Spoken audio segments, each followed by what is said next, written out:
Alrighty. Howdy Neighbors, and welcome back to Dark Nights. Spoiler alert, I'm still sick. Last time we met pretty much the whole cast, half of which are unnamed as of this point. But yeah, let's go. I stare at the ceiling while lying on the couch. I think about what Ikuya and Ryoji said earlier. Someone not from the village. Just in the past few days, I met 4 faces I've never seen before. All of them could have moved here around the same time those disappearances started. It's possible that one of them is involved. Against my better judgment, I cannot help but want to investigate them further on my own. The excitement is overwhelming. Who should I investigate first?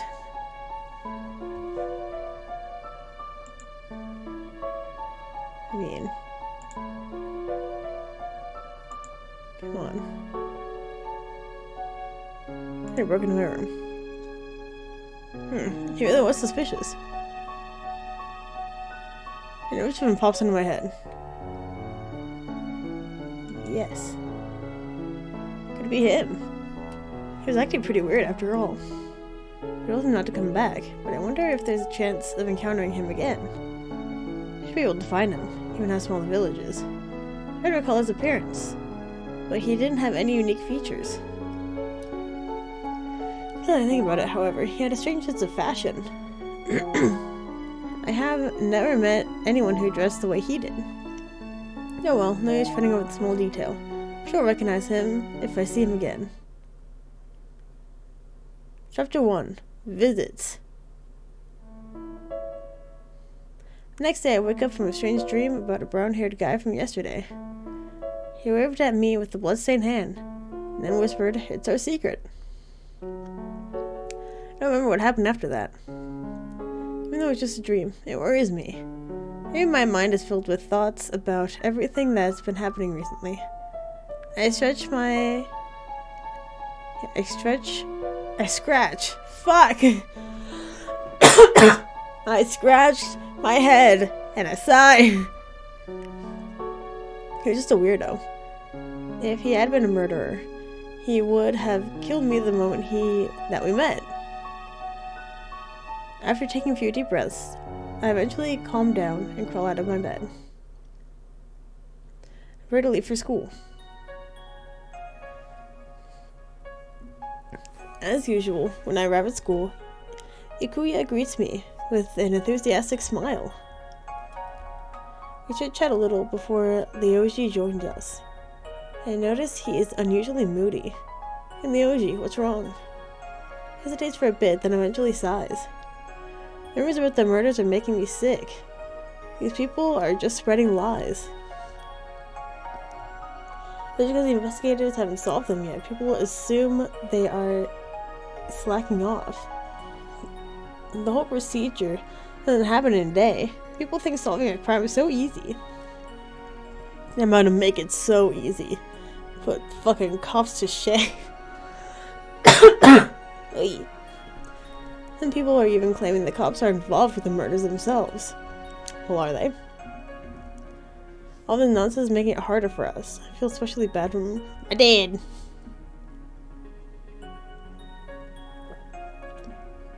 Ikuya puts her arm around Ryoji's shoulder. Leo, just ignore them. Ryoji sighs bitterly and shakes his head.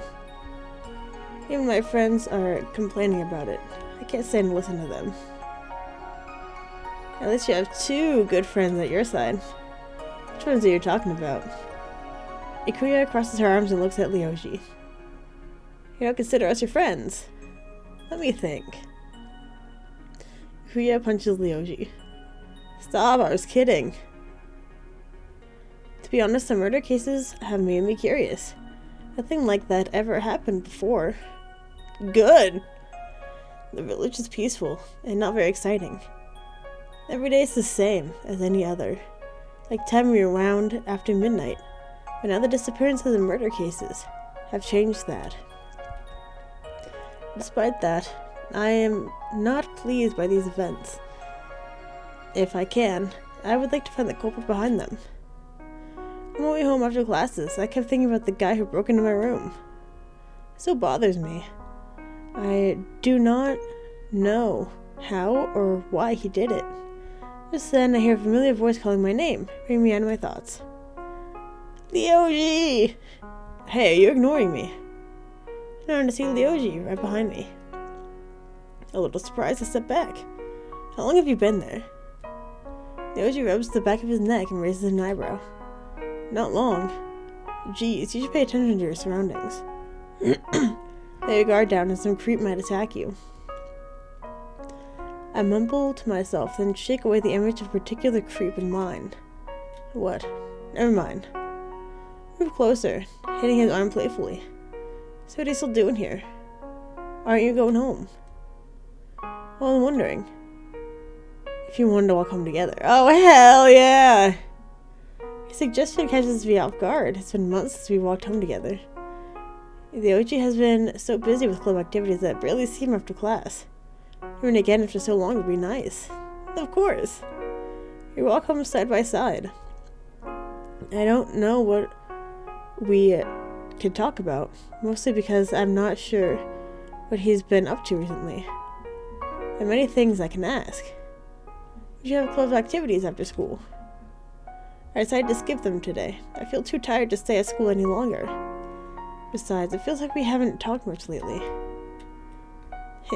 You have duties as the class president. I get that you're busy. Sorry for dumping that role on you. I didn't feel suited for it. It's still a bad excuse for spending less time with my friends. I took the role, so it's my responsibility now. If you say so. I'll be out of the blue. But is it just me? Or have we all changed since our first year? Even Ikuya is busy with her own stuff now. Ryoji looks up at the sky with a melancholic expression, as though looking at something nostalgic. To be honest, I feel the same way. What if everything is better than this, then we should let it be. Paths meet, cross, separate. We don't have to aim for the same future. We should follow whatever our heart desires.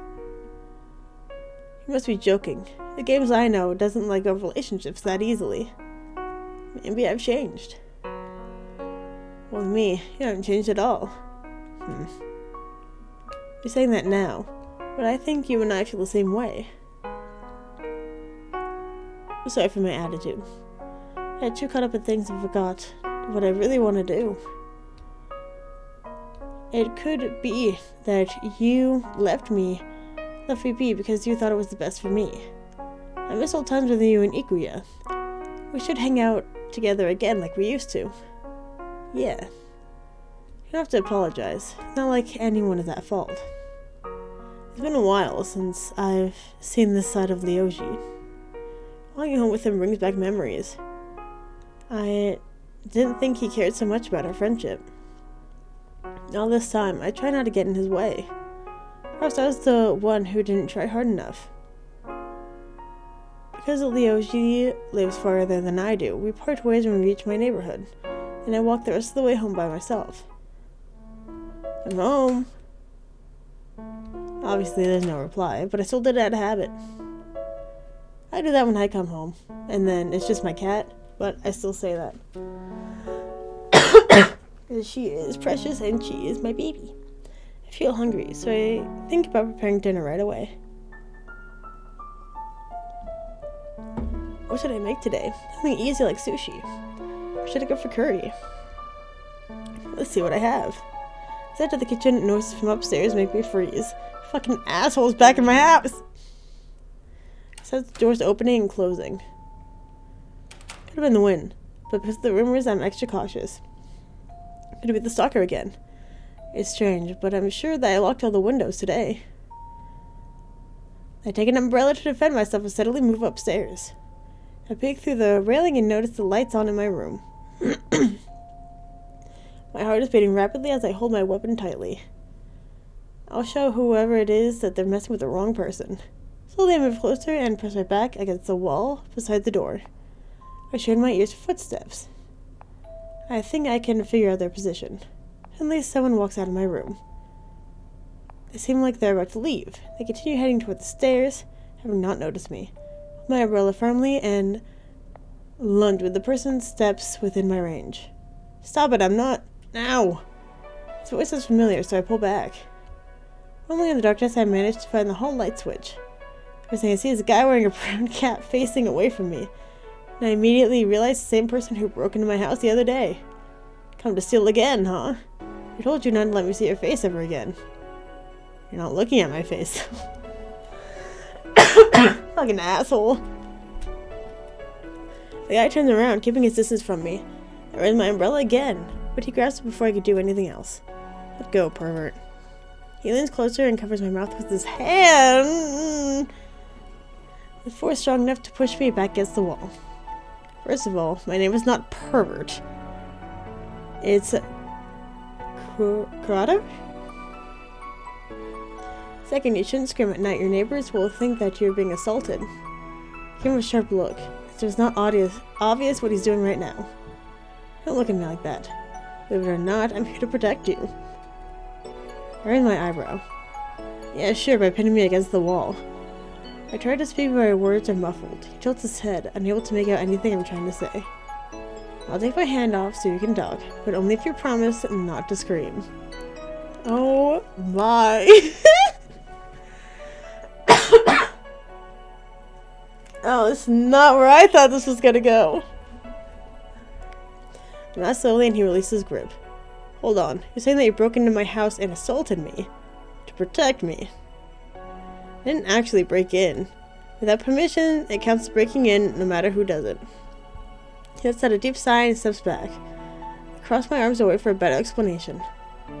If you really are here to protect me, you should try acting like it. You don't? Oh, you didn't have to climb into my window that other night.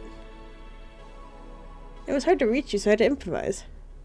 Where are you protecting me from? You've heard about the recent killings, right? I'll get straight to the point. You might be on their target list, and I've been assigned as your private guard. Okay. I'm not mad.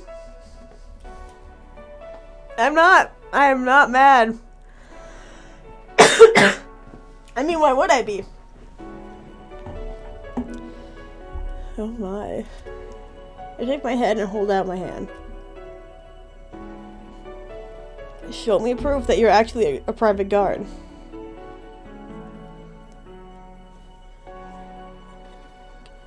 Corrado? Kieran? No, Corrado. And digs into his pocket and takes out a badge, holding it to me. To my surprise, he also shows me a gun that he kept hidden under his belt. He's an honest dude. I recognize the symbol at the front of the badge. Only select investigators have it. The OG often talks about his father's job as an investigator. Not only are they permitted to carry guns and badges with a distinct symbol. Is Corrado an investigator? I take a closer look at his credentials. Corrado? How can I say? And I missed that. Fuck. Does your family name me Doctor? Dr. Corrado. I have a real family name. It was changed after I was adopted. I see. That mean you believe me, Games. I give Corrado back his belongings, and he keeps them. Smiling confidently. Nobody told me about this, though. It's supposed to be a secret, so we can trap the killer. For now, I'll be keeping an eye on you. This violates my privacy. Hehe. Main man went a bit too far. And what were you doing in my room? Making sure you're still here. I'm pretty sure professionals don't check up on their clients this often. Back there, he gave me his gun. Not that I would have, but did he not realize that I could simply take it and shoot him? Oh, I'm stuck with this amateur guard. He could have told me so when he broke in the other night. And again, I immediately chased him out and didn't give him a chance to explain. You said I might be on the target list, but how are you sure that they'll come after me?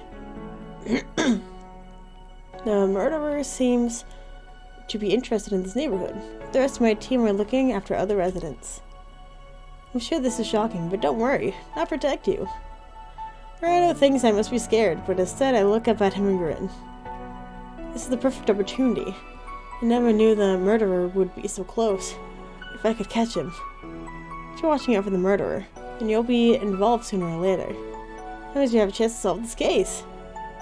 You're lucky to have me as a partner. Together we will... I never said you were my partner. I want to help out. You already helped him out by being a target. Continue trying to convince him to let me help him, but he doesn't budge. I'm told to just act like I usually do. Residents are supposed to work together with their guards. I'm here to ensure your safety. Professionals didn't complete it your way, though.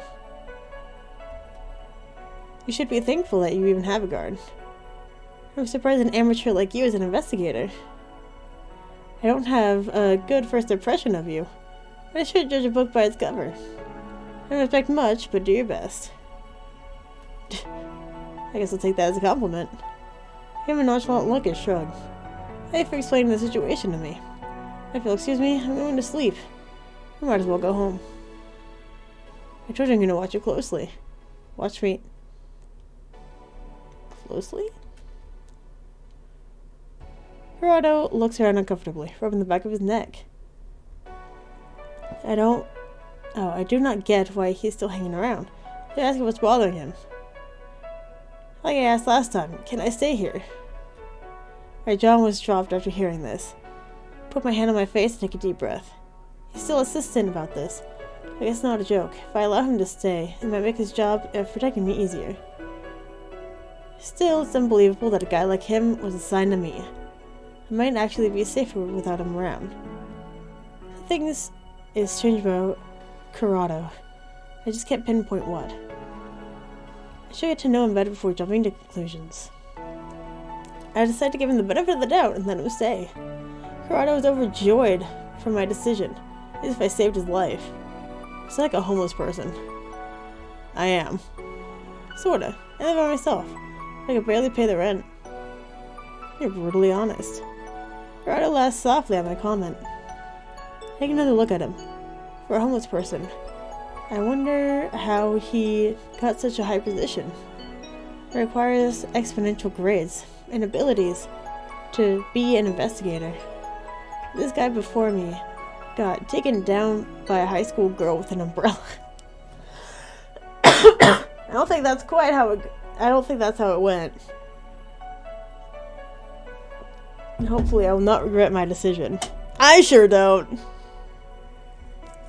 I take Corrado around my house and show him where the important rooms, like the kitchen and bathroom, are. Finally stop at the guest room, which is right next to my room. After that, he thanks me politely and I leave him alone. It's been a long time since someone has stayed at my place. I don't know how long he'll be here, but it should not be a problem. No one really checks up on me, so I wouldn't mind to have some company at home. My first impression of him was terrible, but that may change. I'm curious about what he's got up his sleeve. Before I go to sleep, I take a quick shower. With a large towel wrapped around my body, I look at myself in the mirror. Ikuya has always teased me that I should interact more often with people, but I always seem to attract creeps. I must look like an easy target or something. Besides, I think my personality frightens people instead. Maybe I should work on that. What the fuck? Suddenly the door swings open, revealing Corrado, who steps into the bathroom. I freeze on the spot when I notice that he's not wearing anything except for a towel hanging around his waist. He lingers at his fair build. He must have gone through a lot of training to achieve such a body. He looks fitting for the role of investigator like this. What am I thinking? Corrado doesn't seem to be aware that I'm already in the bathroom. When he notices me, he looks at me from top to bottom. I know what's going through his mind, but he keeps staring. I wait for him to say something, but after a moment I break the silence myself. Hey, were you planning on joining me? Sorry. Corrado turns away, his cheeks red, and quickly closes the door. I find his reaction funny. I let him off now, because I'm to blame for forgetting to lock the door. Knock next time. There's a muffled sound of agreement behind the door, followed by footsteps. He must have gone back to his room. I take a deep breath and close my eyes. I should have gotten mad, but he seemed to be more flustered than I am. Luckily I have a towel around me. If he had come in at a different time, I would not have let him leave unscathed. His first day, he's already causing trouble. Next day! Cool. Wait. Before I go to school, I leave some food on the table, along with the list of house rules. On a note, I also tell him not to make a mess out of my place while I'm gone. I head for Coroda's room to check if he's still around. His door is slightly ajar, and through the gap I see him lying on bed, shirtless, his blanket on the ground. I sigh and quietly enter the room to pick up the blanket. I catch a cold idiot. I put the blanket over his body and turn to leave. Just then, about to close the door, I hear the bed shifting as he stirs in his sleep. No, let's get them. Get them quick. I get a little confused at hearing his words. Get who? For that, though, Kuroda continues to sleep soundlessly. I don't know what he was mumbling about. Maybe he's having a nightmare. Bright days. I decide to leave Kuroda alone and leave for school. Before break starts, the teacher gives an announcement. Students, this is a notice from local police, so pay attention. Due to recent events, the village has been placed under curfew. No one is allowed outside from 9 p.m. to 3 a.m. There might be dangerous people looking about during those times, so stay home and lock everything. It feels like we're being treated like small children, but no one protests because of how serious the situation is. After the announcement, everyone starts to chat among themselves. I lean to the right to try to get Ryoji's attention. Ryoji, what exactly is going on? When you read the newspaper, they found dead bodies dumped in the alley. Autopsy reports stated that they died somewhere between 9 p.m. and 3 a.m. Then goes for the previous cases too, hence the notice. Don't you think it's a little far-fetched to warn even the students? Apparently there's no pattern, and the next victim could be anyone walking around at night, soon or not. Warning everybody is the best way to prevent this. I see. I don't intend to go out during that time anyway. Ryoji moves a little closer, lowering his voice. According to the statistics, your neighborhood is the most at risk. Have you noticed anything strange lately? Not much, aside from being watched. There are investigators patrolling now. Investigators? I talked with one of them. He said that everybody in my neighborhood might be on target, so they're just on high alert. I see. We can't be certain about that, but we can't ignore it either. Ryoji steps back when Ikuya approaches us. Hey guys, what are you whispering about? It's about the recent disappearances and murder case. Oh, I wonder why these events are happening. We were so quiet and peaceful before. But it's an outsider. No villager would do something like this. Outsider. Like the forest tourists. The forest tourists are still missing, right? Maybe the demon knows what they did and took care of it. Oh, Ikuya, we already gave up on that idea. Besides, the demon won't get involved with things that happen within the village. The forest is its territory. Just like a guardian will stay with their treasure. It was just a theory. It was halfway decent. I appreciate the effort. Talking about theories won't solve the case, but we probably could find out who the murderer is. Games is playing detective again. The police are already working on it. Exactly, Games. This is why I'm going to solve this first. Not you too, Ryoji. This isn't a competition. I'll solve it without you and your connections to the police. Ria sighs deeply as she looks at both of us. Last then, Ryoji and I decide to study together.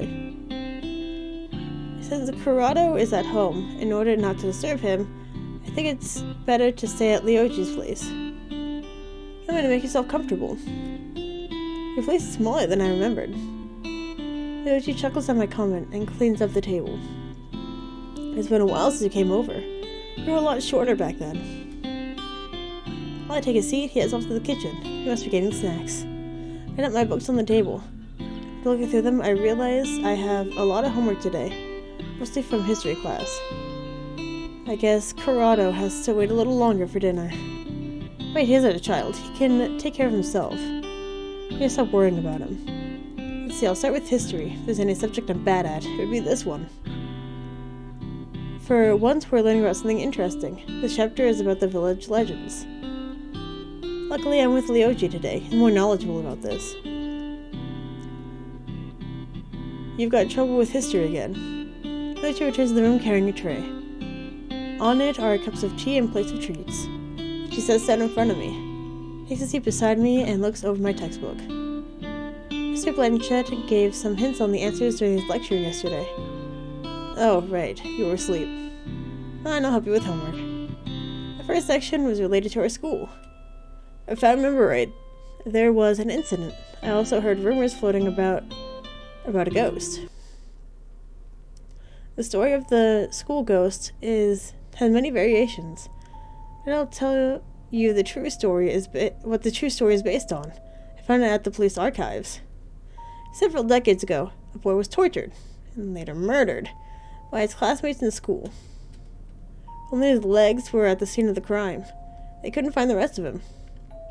The only suspects were children, and none were definitively linked to the murder, so the case was never solved. I'm shocked that children could do such a thing. What could have driven them so mad to kill their classmate? Slenderman. No, don't read into that. That was my bad. Don't do that. It remains a mystery to this day. It's too late to dig into it now. The culprit's probably dead of old age.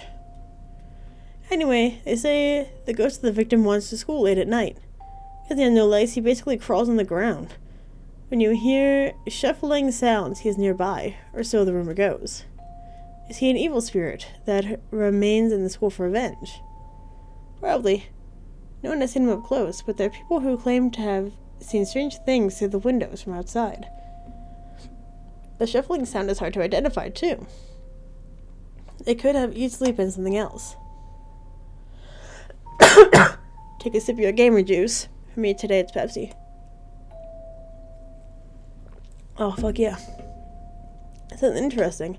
I suddenly have the urge to explore the school at night. You think you're the only one that got that idea. I told you, nobody has encountered him. Maybe if I'm lucky, I'll get to see him. Unlucky, more like it. I roll my eyes and turn back to my textbook.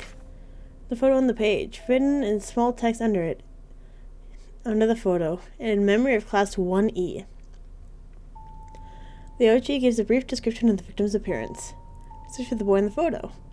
He's standing on the far left as the shortest in the group. Unlike the other students with big smiles on their faces, he looks rather sad. I'm surprised their school's reputation wasn't damaged. Records and textbooks tell different stories. The public doesn't know what really happened. I had to search through the old archives and various other sources to find out the truth. Basically, it was a long time ago. People moved on. Let's look into the next legend, the Forest Demon.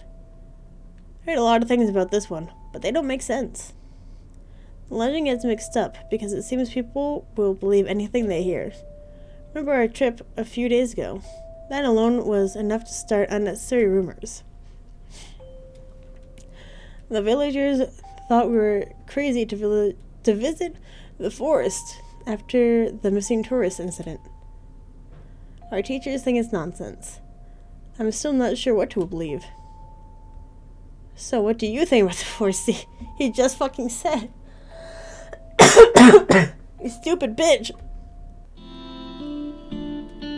It's an old legend, even older than this village. Many believe there's only one demon, but there could be more. Their appearance varies, and they're often portrayed as a weird-looking animal with horns. Could it be an undiscovered species? Maybe, or it could be that someone saw an ordinary animal and mistook it for a demon.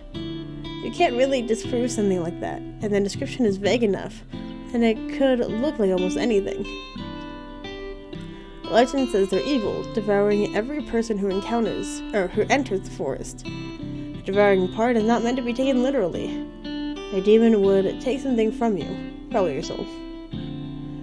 In order to appease the demon and prevent disaster, the villagers built a temple deep within the forest. I'm not sure how they managed to do that in the forest they feared, but take it as it is. I remember the crimson-haired guy I met during our trip.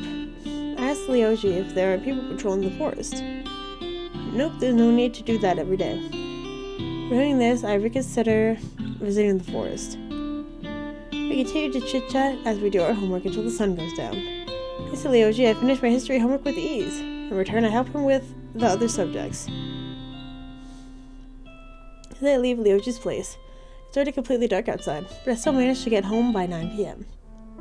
As I enter the house, I notice the lights are off. Looks like nobody is home, unless Kurado already went to sleep. I'm home! Kurado, are you there? Nobody answers me, so it seems like I have to find him myself. Where should I look first?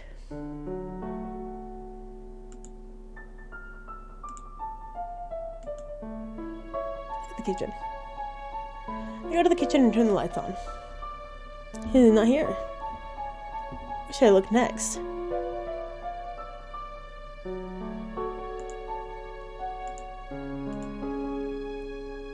Hallway. I should check the hallways. Only in the darkness, I try to find the light switch. The sound coming closer, as if something's running toward me. I suddenly feel something brush up against my leg. I raise the place and look around. What was that? I felt furry. Maybe it's a cat. I turn the lights on. I see the hallway's empty. It's my imagination. I don't even own a cat. I was searching. Wherever Kurado might be, I'm not bothering to look for him anymore. I go to the kitchen and make something simple for dinner. There's a plate of Kurado's breakfast and is empty. At least wash one dish, you lazy freeloader. I smile softly even as I think that. I guess Kurado liked what I made. That's as silent as usual. It is getting late, and I can't help but worrying about that guy. He must be on night shift. What was that sound? Although, he looks like a newbie. Will he be okay? At that moment, I hear a doorbell ringing. Because of the curfew, I am not expecting any visitors. I see the peephole before opening. To my surprise, I see Kurado. I open the door for him in relief. I'm glad you're home. I've been waiting. I fell out of the window and couldn't find my way up in the darkness. How do you just fall out of a window? Is that just a bad excuse, or is he really... I scanned him from head to toe for scratches or other wounds, but he doesn't appear injured. You're such an oddball. That explains why you weren't home. Come in, then. Kurado rubs the back of his neck, smiling apologetically. By the way, can I have a spare key in case next time you fall, you stay outside? I stick my tongue out at him and go back to preparing dinner. Next day. I see Ikuya and Ryoji discussing something. Curious, I join them. Hey guys, what's up? GamesRHard, you're right. Of course, why wouldn't I be? Ryoji told me police are guarding your street. I can't believe you're in so much danger. Not much happened so far. You don't have to be this serious about it. Of course I'm gonna take this seriously. Ikuya pouts and looks over at Ryoji. It seems he agrees with her. The mood quickly changes when Ikuya asks about the investigators. By the way, have you seen anyone from our school? I heard a few students work as investigators. It seems like such a difficult job for students to handle. Besides, there's not enough work in the village. There is not enough work as the village is mostly quiet. The extras don't get paid. I'm curious what kind of person is keeping an eye on you. They better do a good job in keeping you safe, or I won't forgive them. It's best if I don't tell her about Kurado, or she'll try to dig for more information. It might give them the wrong impression if she finds out that my guard is staying at my place. I would bury my face out of embarrassment. I haven't seen any of the investigators as far as I know. Most guards don't reveal themselves. It would make the residents restless. Sorry. The idea is to set a trap. People should act normally. It's likely that students from the elite classes took the job. It's not something to be bragging about, and they know a lot about keeping their identities hidden. No one has ever seen or spoken to the elite students, and even our teacher knows a lot about them. I can understand why they would be chosen for the job. They're just abusing their privilege to skip class. Probably too busy investigating to even care about school. I know, right? What about your brother, Ikuya? He isn't an investigator as far as I know. He just studies at home. You should drag your brother to school sometime. It's been a long time. I've forgotten his face. I've tried many times. But he's been so stubborn. Our discussion is interrupted by Mr. Blanchett calling us to our seats. We don't get another chance to speak until classes end for the day, when Ikuya and Ryoji depart for their school clubs. Or to say goodbye, pack my things to go home.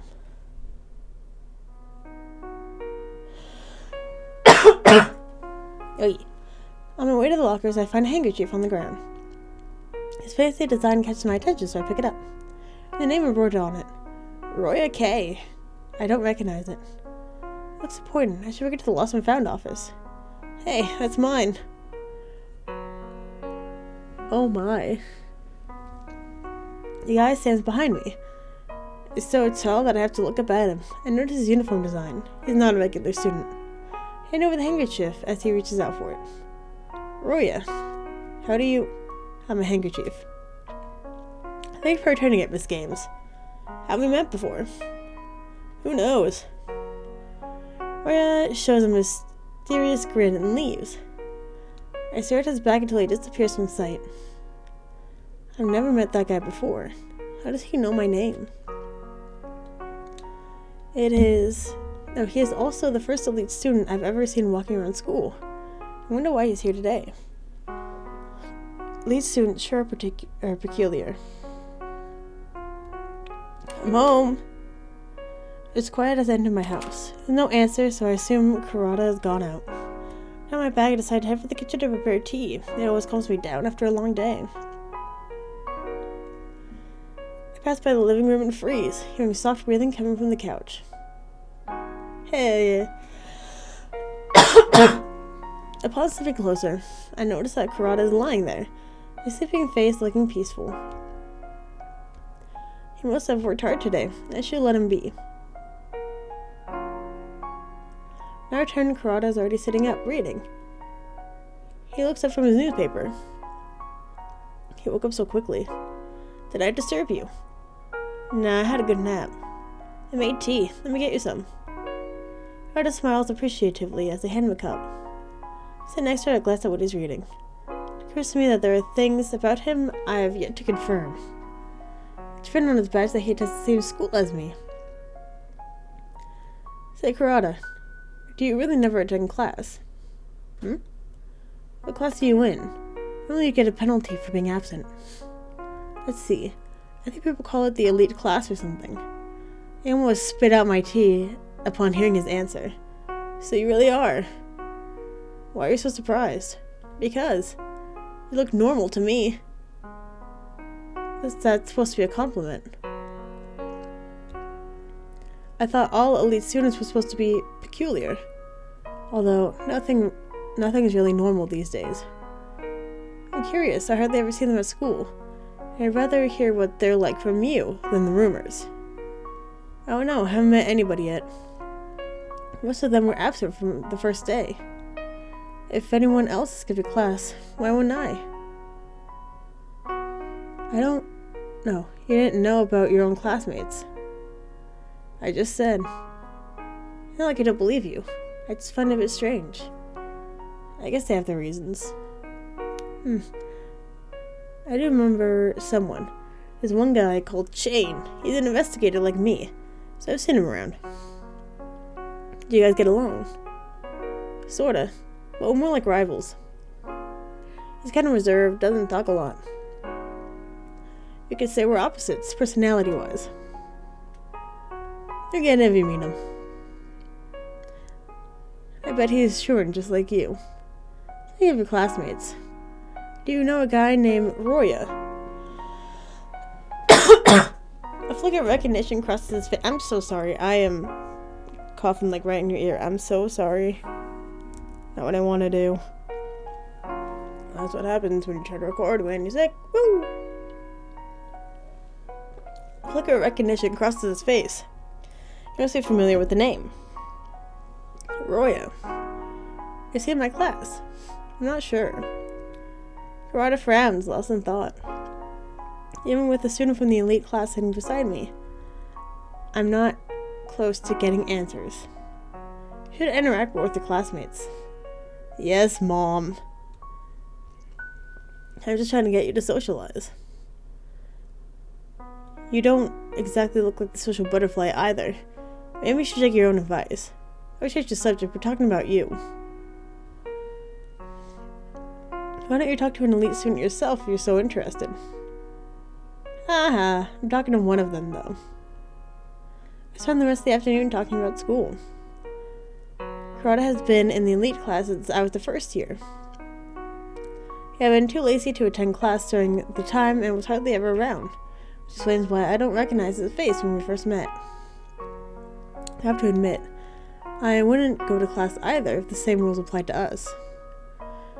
Karada also mentions that we met once when we were younger, but I cannot recall it. It must have been a long time ago. Or he just did not make a large impression. I try to ask more about it, but Karada waves it off as a fun fact and says nothing else about it.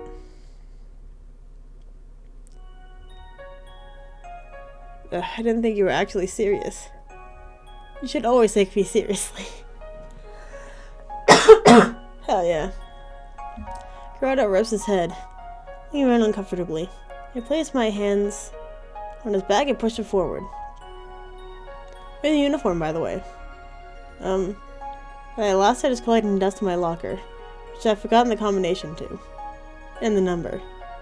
And his general location. I look at him with narrowed eyes. I question how he even got accepted into such an exclusive class. The image totally does not fit Karada. Maybe I was wrong. Maybe I had the wrong idea about elite students in general. Walk Karada to his classroom, since he can't remember where it is either. It looks like I'm showing a transfer student around.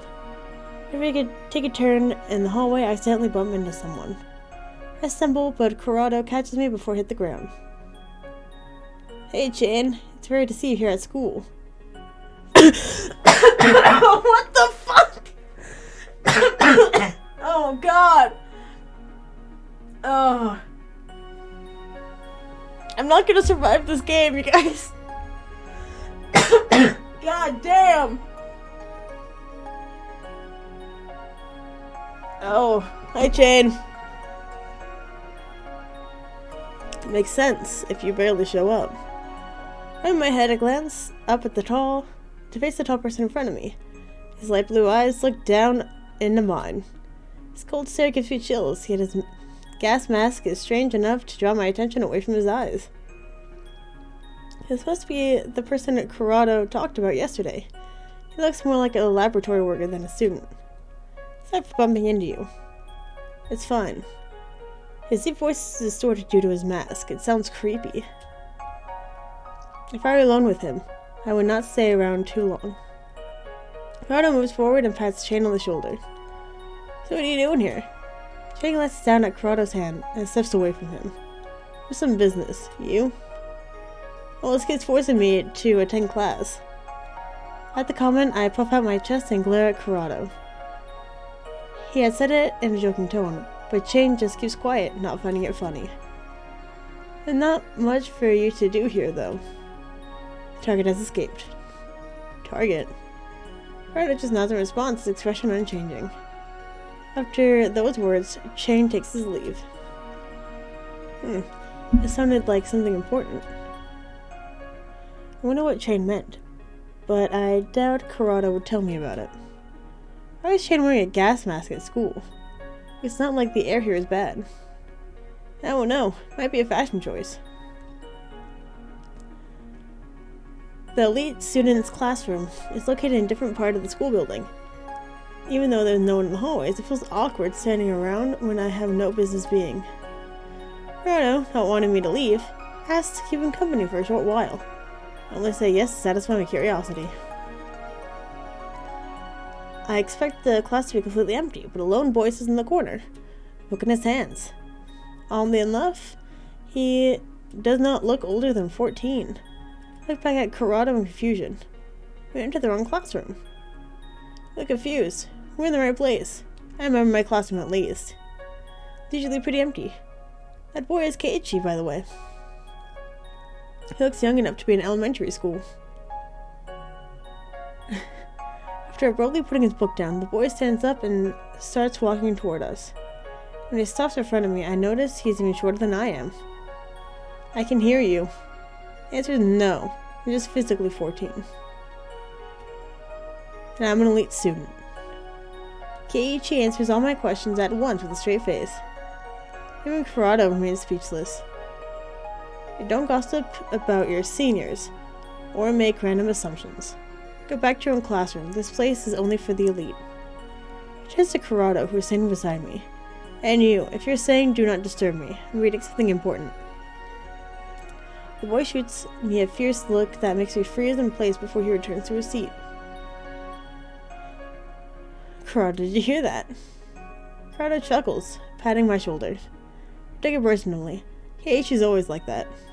I don't mean to offend Keiichi. He must have a bad impression of me now. Honestly though, these elite people are weird. That boy. You should go back to your classroom. Thanks for accompanying me this far. I'll pick you up once classes are over.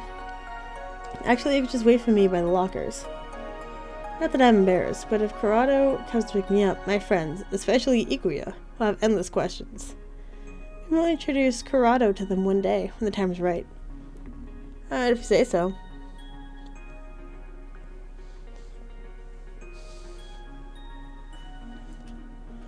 After classes end, I immediately head for the lockers, which seem more crowded than usual.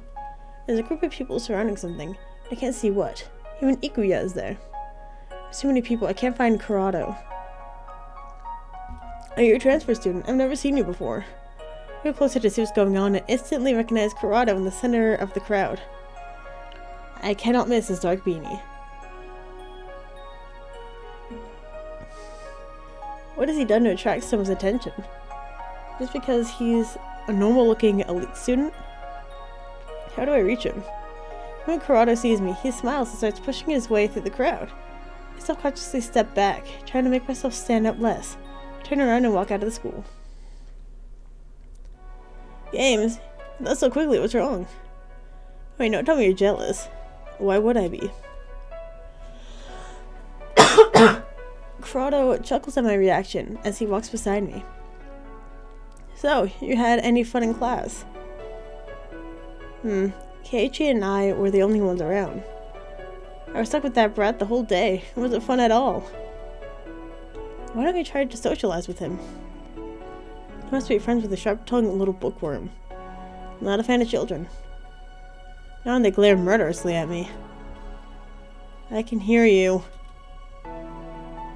We both turn around to find Keiichi behind us, glaring with the same look Corrado was just talking about. I didn't notice him at all. How long have you been walking behind us? Just for a short while. It's not like I'm following you. I'm just going to the public library, which is also in this direction. I see you're all gossipy about your seniors.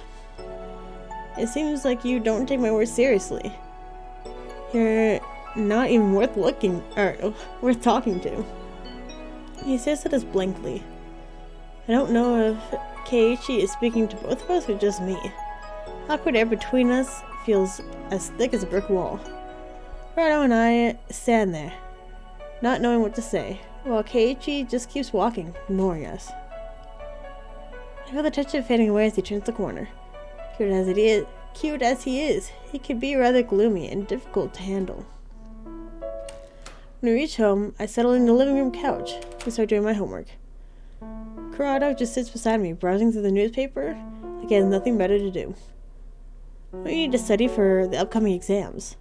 Nah, that'd be boring. Besides, I've already memorized everything I need to know for them.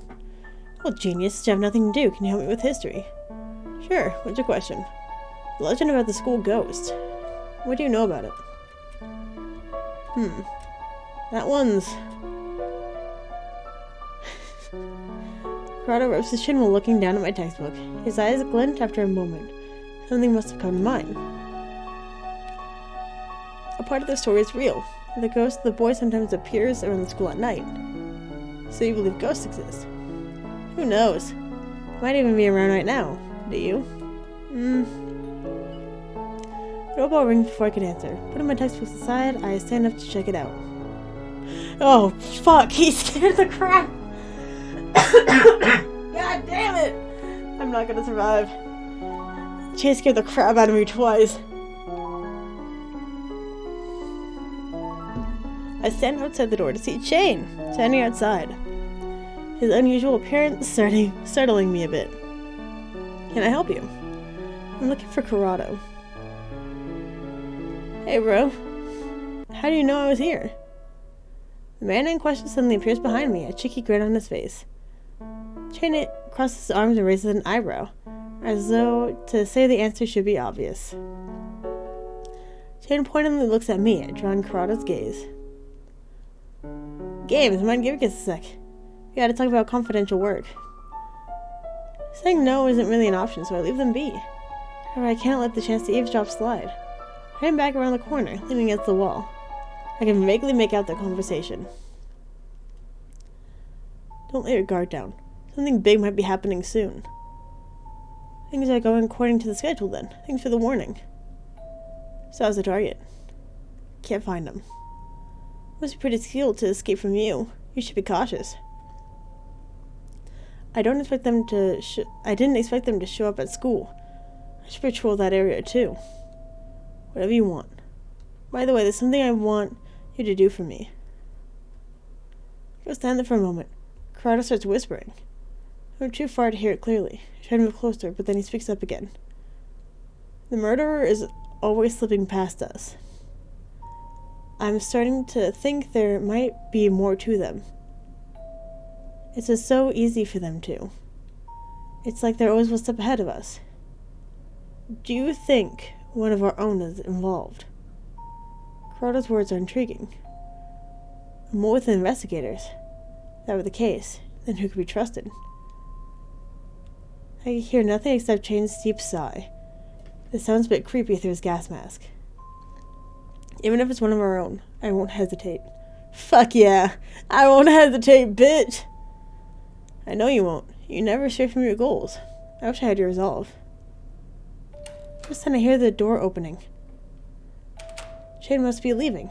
I quickly head for the couch, grabbing my textbook and pretending to write something down.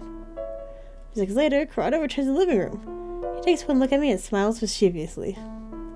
Hear anything interesting? I have no idea what you mean. Corrado sits down beside me, still eyeing me. It's okay. You can drop the innocent act. I would have told you anyway, just to keep you from stressing out about all this. I want to be honest with you. Corrado's a klutz sometimes, but he's sharp. He's an investigator after all. I have nothing else to say, so I simply shrug. They'll be safe with me around.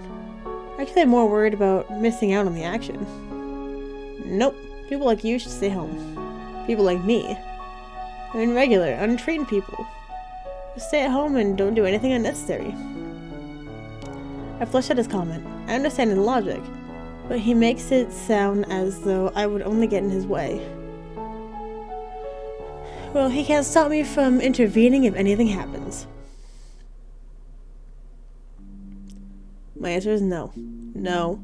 And no. Stop suggesting weird things. Come on, it's just for one night. No way we're sharing a room. Go sleep on your own. You eavesdrop on us back there. You heard it's getting dangerous. Right beside you, it would be easier to push Corrado out of my room and slam the door shut. Shit, Corrado's just messing around. No guard would ever ask to sleep beside the target. Again, most guards don't live with their target in the first place. Why does he need to stay literally right beside me anyway? Is he that bad at his job? Makes him even more suspicious. He himself could be the murderer for all I know. Getting tired, I slip into my bed. Right after I close my eyes, I hear a small noise. Corrado stubbed his foot against the wall or something. I am going to kill you. You fucking dig. After a while, my door creaks open and Corrado sneaks aside. I haven't fallen asleep, as not much time has passed by. I should really get a lock on my door. I had no need for it before, but now that I have someone living with me, I stay still and listen to his footsteps. As he seems close enough, I grab my pillow and throw it at him. He steps aside in an instant, dodging it easily. There's an innocent expression on his face as he picks up my pillow, throwing it back at me. It sits down in a chair in front of my desk. Corrado props his arms against the desk, looking in my direction. Is it okay if I watch you from here? What the fuck? No! No! It seems like he will persist no matter how many times I reject him. As part of his job, I decide I would stop complaining. Fine, do what you want. Just don't try anything funny. There's an extra blanket over there if you're cold. I'm good, but thanks. Want me to tuck you in and sing you a lullaby? I'm gonna fucking kill you. Want me to throw you out of the window? Corrado chuckles. My light tone made it very clear that I was kidding. Okay, sleep well. Corrado shifts in the chair, taking a more comfortable position. He flashes me an innocent smile once he is settled. I shift to face away from him, my eyelids heavy, and quickly fall asleep. Thoughts. I woke up to a strange noise. I was still for a while, waiting for the sound to abide. When it doesn't stop for a minute, I sit up, rubbing my eyes before taking a look. Corrado's chair is empty. I don't see him anywhere else in the room.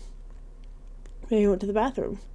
I hear shuffling sounds outside, as if someone is being dragged over the ground.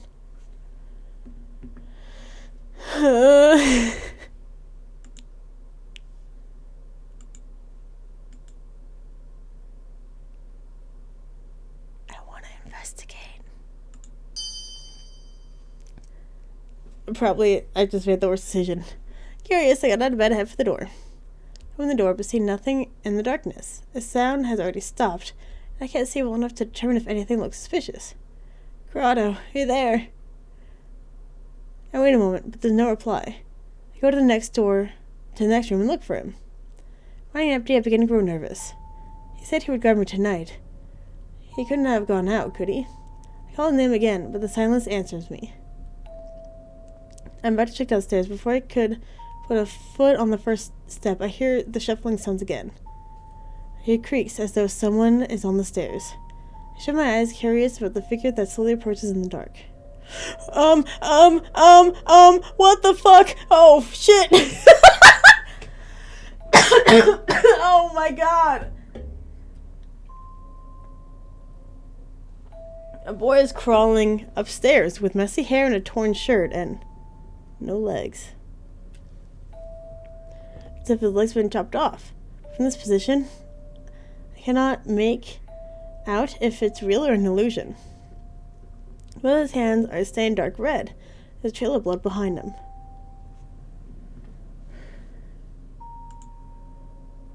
That's not what I wanted to do. Offer my help. I can barely believe a person could be this badly injured and still conscious. Never mind that he got into my house. Of course I'd have to help him. I kneeled down, offering my hand. He was looking down. I'm not sure if he even saw me. He remained motionless for a few seconds, and then he suddenly grabs my hand. I almost lost my balance from surprise, but quickly catch myself. Are you all right? Help. He with a short moan and lifts his head to look at me. His little eyes gaze into mine, looking a little sad.